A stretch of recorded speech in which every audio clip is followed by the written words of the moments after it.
Hello दोस्तों, education words में आप सबका स्वागत है। आज हम क्लास 11th के पॉलिटिकल साइंस में चैप्टर संविधान एक जीवंत दस्तावेज का अध्ययन करेंगे। इससे पहले के जो कार्यपालिका, व्यवस्थापिका, न्यायपालिका वो चैप्टर हमारे सिलेबस से हटा दिए गए हैं अभी आरपीएससी के द्वारा, तो उनका हमें अध्ययन नहीं करना इस सत्र में, क्योंकि उसमें से क्वेश्चन नहीं आएंगे। हमारा जो क्वेश्चन आना है इसमें एक संविधान एक जीवंत दस्तावेज, इसमें से हमारे क्वेश्चन बनेंगे। तो आज हम इस चैप्टर का अध्ययन करेंगे। जैसे पहले तुम्हें सबको पता चल ही गया होगा कि संविधान क्या होता है। सबको पता है ना संविधान किसे कहते हैं हम, यानी कि संविधान वह जीवंत दस्तावेज है जिसके माध्यम से या वह कानूनों का एक अनुरूप है, कानूनों का एक पुंज है जिसके माध्यम से किसी राज्य का शासन चलाया जा सकता है। तो संविधान की परिभाषा हमने पहले भी तुम्हें बता दी थी, तो आज भी समझ में आ गई होगी कि संविधान किसे कहते हैं। आज हमारा चैप्टर का नाम जो है संविधान एक जीवंत दस्तावेज, यानी कि दस्तावेज किसे कहते हैं। अब संविधान तो है लेकिन जीवंत आ गया। जीवंत मतलब जीवित, और दस्तावेज का मतलब क्या है? तो दस्तावेज वह लेख होता है जो किताब के रूप में, एक पुस्तक के रूप में, एक बुक के रूप में लिख करके रख दिया जाता है कि जब भी ऐसी कोई कानून को संशोधन करने की या कानून को पढ़ने की या कानून को समझने की दिक्कत आती है तो हम उस पुस्तक को खोलकर उसके बारे में पढ़ सकते हैं। तो समझ में आ गया दस्तावेज किसे कहते हैं, संविधान किसे कहते हैं, और दस्तावेज जीवंत दस्तावेज। अब भारत का जो संविधान है एक जीवंत दस्तावेज के रूप में प्रचलित है। आज इस अध्याय में हम पढ़ेंगे भारतीय संविधान को समय की आवश्यकताओं के अनुरूप संशोधित किया जा सकता है, यानी कि अकॉर्डिंग समय के यानी कि टाइम ऑफ अकॉर्डिंग हम इसमें संशोधन कर सकते हैं। संविधान में कई संशोधन किए जा चुके हैं परंतु इसका मूल स्वरूप नहीं बदला है, यानी कि एक्चुअल जो स्वरूप है इसका, हमारे संविधान का मूल जो रूप है उसमें कोई चेंज नहीं हुआ है। संशोधन होके नया अनुच्छेद, नया धारा उसमें जुड़ जाती है। संविधान की रक्षा और उसकी व्याख्या में न्यायपालिका की महत्वपूर्ण भूमिका रही है। हम जानते हैं कि संविधान के संरक्षक के रूप में किसे माना जाता है, न्यायपालिका को। तो न्यायपालिका जो है, अगर सरकार, कोई भी सरकार, संसद यानी कि लोकसभा, राज्यसभा, कैसा अगर ऐसा कोई कानून पारित करती है जो संविधान के अनुसार नहीं है, उसको न्यायपालिका रोक सकती है। अगला इसमें हम अध्याय करेंगे संविधान एक ऐसा दस्तावेज जिसमें परिस्थितियों के अनुसार बदलाव लाए जाते हैं या बदलाव किया जाता है। इस प्रकार हम इनका आज हमारे संविधान चैप्टर में अध्ययन करेंगे। अब आगे देखते हैं हम क्या संविधान अपरिवर्तनीय होते हैं। मोस्ट प्रश्न ही हमारे सामने आ गया, हमारा हेडिंग है वही हमारे क्वेश्चन मार्क के रूप में आ गया, तो हमें रीड करना है क्या संविधान अपरिवर्तनीय। अपरिवर्तन का मतलब समझ गए, जिसका कोई परिवर्तन नहीं किया जा सकता हो। अब हम देखते हैं इसमें परिस्थितिगत बदलाव, सामाजिक परिवर्तनों और कई बार राजनीतिक उठापटक के चलते विभिन्न राष्ट्रों ने अपने संविधान को दोबारा तैयार किया है। यानी कि संविधान जो होता है सरकार के अकॉर्डिंग मान ले, या किसी देश की ऐसी परिस्थितियां उत्पन्न हो जाती हैं कि वो संविधान के जो कानून है वो काम नहीं कर पाते हैं, तो उनको क्या करना पड़ेगा, ऑब्वियसली उसको बनाना पड़ेगा दोबारा। हम देखते हैं कि नेपाल का संविधान कई बार बदला है, हम आगे भी देखेंगे इसको। सोवियत संघ में 74 वर्षों के दौरान, यानी कि 1918, 1924, 1936 और 1977 संविधान को कितनी बार बदला गया, 4 बार बदला गया। देखें, हम समझे कि इतना बड़ा संविधान और उसको बनने में कितनी मेहनत लगती है, कितना पैसा खर्च होता है, कितनी बौद्धिक संपदा उसमें लगती है, और इसके बाद उसको चेंज करना पड़ता है। तो क्या उस संविधान में इतनी कमियां रही हुई होंगी? तो ये एक विचार करने का प्रश्न है। 1991 में वहां कम्युनिस्ट पार्टी का शासन समाप्त हो गया। कहाँ? सोवियत संघ में। जल्दी ही सोवियत गणराज्य भी बिखर गया। हमें पता है कि 1945 से लेकर के 1990 तक जो शीत युद्ध चला था, क्यों चला था शीत युद्ध? क्योंकि विश्व में 2 वर्ल्ड पावर थी। हमने 10वीं कक्षा में पढ़ा था शीत युद्ध का दौरान। शीत युद्ध क्या था? कोल्ड वॉर क्या था? What is cold war? तो कोल्ड वॉर क्या था कि जब सेकेंड वर्ल्ड वॉर हमारा समाप्त हुआ उस टाइम वर्ल्ड में 2 पावर मोस्ट हो गई। कौन कौन सी? संयुक्त राज्य अमेरिका और सोवियत संघ। अब जब दोनों कंट्रीज अच्छी पावरफुल थी तो इन्होंने क्या किया, जो बाकी विश्व के राष्ट्र थे जो अभी स्वतंत्र हुए थे, जैसे भारत भी स्वतंत्र हुआ था उस समय, तो इनको अपने अंडर करने की पूरी कोशिश की, यानी कि अपना अपना गुट बनाना इन्होंने शुरू कर दिया। अब शीत युद्ध इन दोनों गुट के मध्य में शुरू हो गया और वो शीत युद्ध यानी कि इस युद्ध को हम धरातल पे नहीं देख पाए, नहीं लड़ा गया। ये सिर्फ द्वंद्व चला, किसमें? मनों में, यानी कि दोनों कंट्रीज में आपस में ये द्वंद्व चलता रहा। और ये द्वंद्व कब तक चलता रहा? 1990 तक, यानी कि 1991 तक। 1991 में जब सोवियत संघ बिखर गया, यानी उसके टुकड़े टुकड़े हो गए, तो वर्ल्ड में सिर्फ और सिर्फ एक ही पावर रह गई, और वो कौन सी पावर? संयुक्त राज्य अमेरिका की। इस आधार पर ये क्या हुआ कि शीत युद्ध समाप्त हो गया। इस राजनीतिक भूचाल के बाद वहां रूसी गणराज्यों का नए सिरे से गठन किया गया और 1993 में एक नया संविधान अंगीकार किया गया। अब देखो 77 में बदला, उसके बाद कब बदल गया? 1993 में, 1993 में। अब जरा भारत पर नजर दौड़ाएं हम। भारतीय संविधान 26 नवंबर 1949 को अंगीकृत किया गया। अंडरलाइन करना, अंगीकृत किया गया, यानी कि पूर्णतः से संविधान न लागू हुआ था। इस दिन हमारा संविधान बनकर तैयार हो गया था और इस पर हस्ताक्षर हो गए थे, यानी भारतीय जनता ने इसको अंग से लगा लिया था। इस संविधान को 26 जनवरी 1950 को औपचारिक रूप से लागू किया गया, यानी कि पूर्णतः लागू कब कर दिया गया? 26 जनवरी 1950 को। तब से लेकर आज तक कितने साल हो गए? आज 2020 चल रही है। आप अंदाजा लगा सकते हैं कि कितने साल हमारे संविधान को बने हुए हो गए? लगभग 70 साल।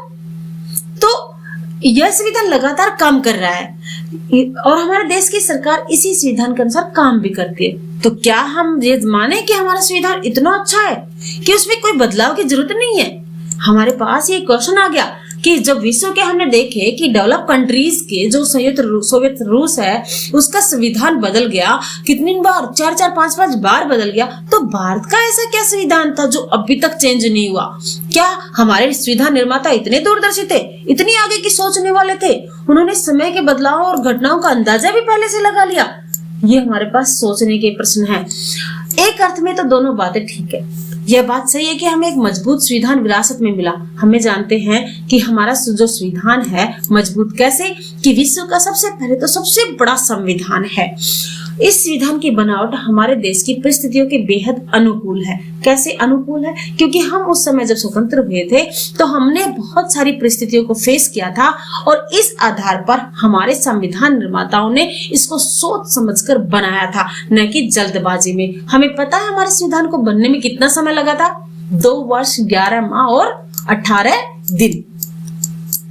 इसके साथ ही ये बात सही है कि हमारे संविधान निर्माता अत्यंत दूरदर्शी थे। उन्होंने भविष्य के कई प्रश्नों का समाधान उसी समय निकाल लिया था। लेकिन कोई भी संविधान सदा सर्वदा के लिए ठीक नहीं हो सकता, ये हम भी जानते हैं। ऐसा कोई दस्तावेज नहीं होता जिसे बदलने की जरूरत ना पड़े। सबको बदलने की जरूरत पड़ती है। आज हम देखते हैं कि जनरेशन जो है वो भी तो बदली हुई है। न्यू जनरेशन अलग तरीके से आती है और ओल्ड जनरेशन अलग तरीके की थी। तो जब हमारी जनरेशन ही चेंज हो रखी है तो क्या संविधान चेंज नहीं होगा? बिल्कुल होगा। तब एक ही संविधान आखिर हमारे यहाँ इतने दिनों कैसे काम करा? ये भी हमारे लिए प्रश्न का है। इस प्रश्न का उत्तर यह तो है, हमारे संविधान में इस बात को स्वीकार करके चला गया कि समय की जरूरत को देखते हुए इसके अनुकूल संविधान में संशोधन किए जा सकते हैं। दूसरी बात, संविधान के व्यवहारिक कामकाज में इस बात की पर्याप्त गुंजाइश रहती है कि किसी संवैधानिक बात की एक से ज्यादा व्याख्याएं हो सके। कहने का मतलब क्या हुआ कि हमारा संविधान लचीला है, यानी कि फ्लेक्सिबल है। अदालती फैसले और राजनीतिक व्यवहार बर्ताव दोनों ने संविधान के अमल में अपनी परिपक्वता और लचीलेपन का परिचय दिया है। परिपक्वता समझते हैं? परिपक्व यानी अपने आप में संपन्न होना, परिपक्व होना, वयस्क होना। इन्हीं वजहों के कारण हमारा संविधान कानूनों की एक बंद और जड़ किताब न बन करके एक जीवंत दस्तावेज के रूप में विकसित हुआ। क्योंकि हमने देखा बहुत से देशों का संविधान है, किताब में लिख दिया गया, बंद होके रखा गया, सरकारें चल रही है, काम हो रहा है, लेकिन उसको खोला नहीं गया। परंतु भारत का संविधान जो है जड़ नहीं है, इसमें समय के अनुसार बदलाव होता रहता है। समय के एक खास मोड़ पर अपने समाज के लिए संविधान तैयार कर रहे लोगों को एक आम चुनौती का सामना करना पड़ता है। सभी जानते हैं उस खास वक्त में समाज की जिन समस्याओं का सामना कर रहा है उसके समाधान के प्रयासों की झलक संविधान के प्रावधानों में ही दिखाई देगी। लेकिन संविधान को बनाते हुए इस बात को ध्यान रखना पड़ता है कि आगे आने वाले समय में वह सरकारों के कामकाज के लिए रूपरेखा प्रदान करे। इसलिए किसी भी संविधान को भविष्य में पैदा होने वाली चुनौतियों का समाधान प्रस्तुत करने में ही सक्षम होना चाहिए। इसका मतलब क्या हुआ? संविधान न केवल समकालीन परिस्थितियों और प्रश्नों से जुड़ा होता है बल्कि उसके कई सारे तत्व स्थायी महत्व के भी होते हैं। संविधान की अधूरी भूमिका संविधान की हैसियत को लेकर एक कुछ मुश्किल सवाल खड़े करती है। क्या संविधान इतना पवित्र दस्तावेज होता है कि उसमें कोई बदलाव नहीं किया जा सके? दूसरी तरफ देखें तो ये पूछा जा सकता है कि क्या यह इतना आम फहम मामला है जो इसमें सामान्य कानून की तरह जब चाहे बदलाव किए जा सकते हैं? इन दो प्रश्न हमारे सामने आ गए। क्या इतना मुश्किल कि इसमें बदलाव ना किया जा सके जिसके कारण इसको पूरा ही खत्म करना पड़े? क्या इतना लचीला कि इसमें जब चाहे बदलाव कर दे? भारतीय संविधान के निर्माताओं को इस समस्या का पता था, इसलिए उन्होंने क्या किया? संविधान में संतुलन पैदा करने की कोशिश की और उन्होंने संविधान को सामान्य कानून से ऊंचा दर्जा दिया ताकि आने वाली पीढ़ियां उसे समान दृष्टि से देख सके। साथ ही संविधान बनाते समय उन्होंने इस बात का भी ख्याल रखा कि भविष्य में इस दस्तावेज में संशोधन की आवश्यकता पड़ सकती है। हमें पता है ना कि हमारे यहाँ जो आरक्षण की व्यवस्था की थी कितने साल के लिए कहा था कि 10 वर्ष के लिए, तो फिर उसके बाद क्या करना पड़ेगा? हमें संविधान में संशोधन करना पड़ेगा। अब देखते हैं संविधान निर्माण की प्रक्रिया के दौरान भी वे इस बात को लेकर सचेत थे कि किसी मुद्दे पर लोगों की राय अलग अलग हो सकती है।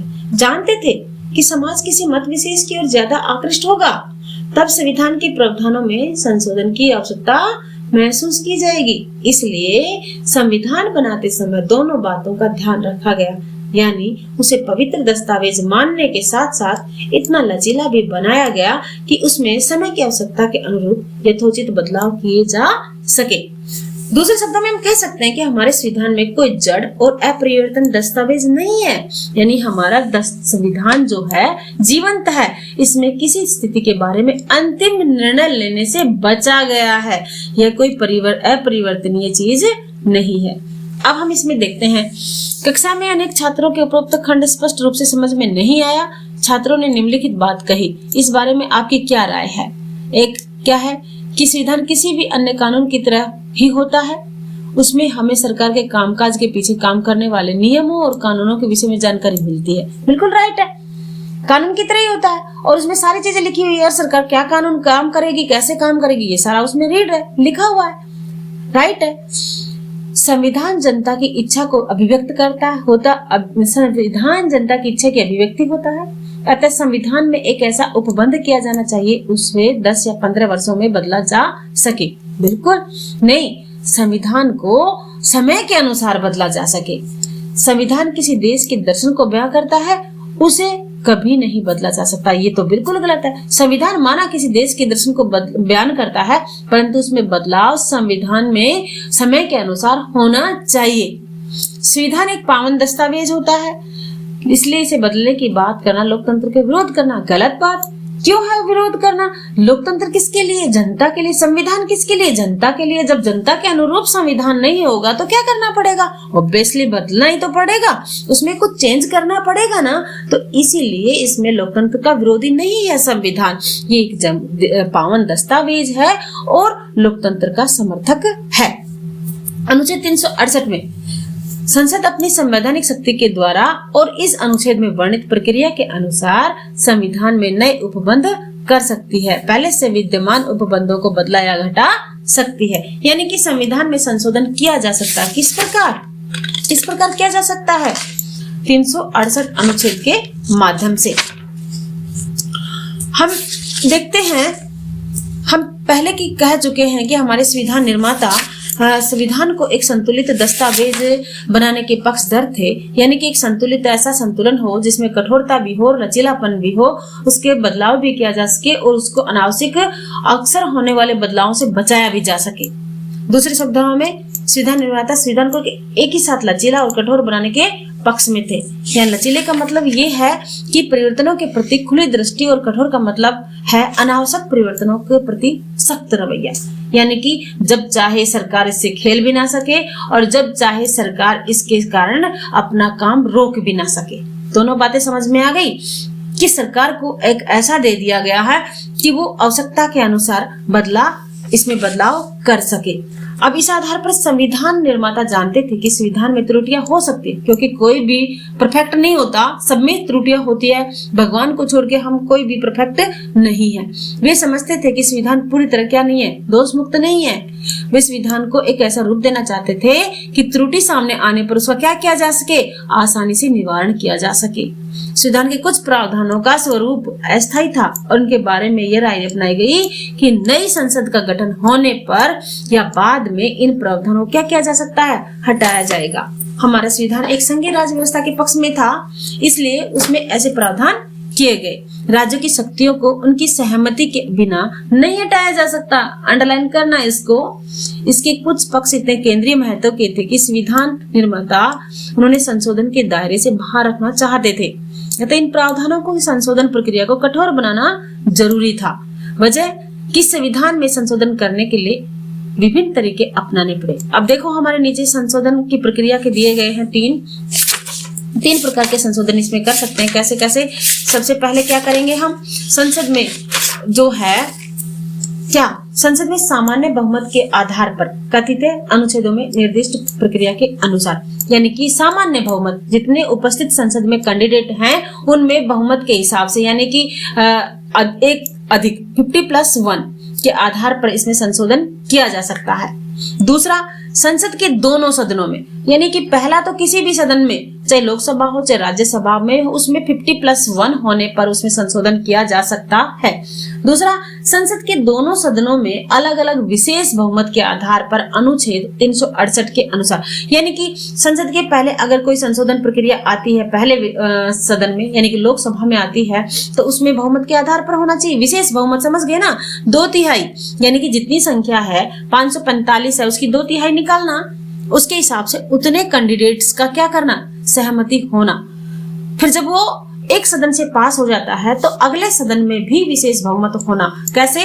2/3, यानी कि संसद में सदन की जितनी संख्या है उसकी 2/3 संख्या उसके समर्थन में अपना मत दे, तब वो संशोधन किया जा सकता है। ये हमारा सेकंड टाइप हो गया। एंड थर्ड टाइप हमारा क्या होगा, विशेष बहुमत प्लस कुल राज्यों की आधी विधायिकाएं, अनुच्छेद 368। इसमें क्या हुआ, विशेष बहुमत तो हमने देख लिया कि संसद के किसी भी सदन का 2/3 बहुमत हो, उसमें सहमत हो, ये तो विशेष बहुमत हो गया। इसके साथ साथ एक और कार्य हो गया, जब दोनों सदनों से ये पारित हो जाएगा विशेष बहुमत के बाद, उसमें आपने देश के जो कुल स्टेट्स हैं, कितने हैं अभी वर्तमान में, 28 है ना, सबको ध्यान है, 29 नहीं है, अब 28 है। तो 28 स्टेट में से कम कितने, 14 राज्यों का समर्थन जरूरी है। अगर 14 राज्यों की विधायिकाएं या विधानसभाएं इस चीज को पारित करती है, इसके समर्थन में वोट करती हैं, तो हम उसको क्या करते हैं, संशोधन कर सकते हैं। ठीक है, धन्यवाद। इसके आगे का जो है हम अगली वीडियो में अध्ययन करेंगे। धन्यवाद।